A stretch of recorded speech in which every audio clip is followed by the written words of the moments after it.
లేదు లేదు వండాలి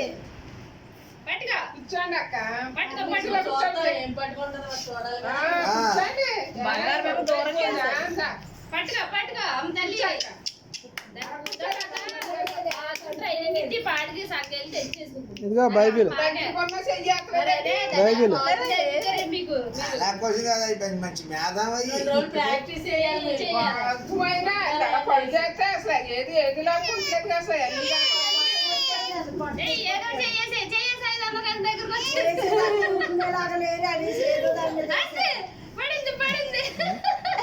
నువ్వు పువ్వు బయట కడతావా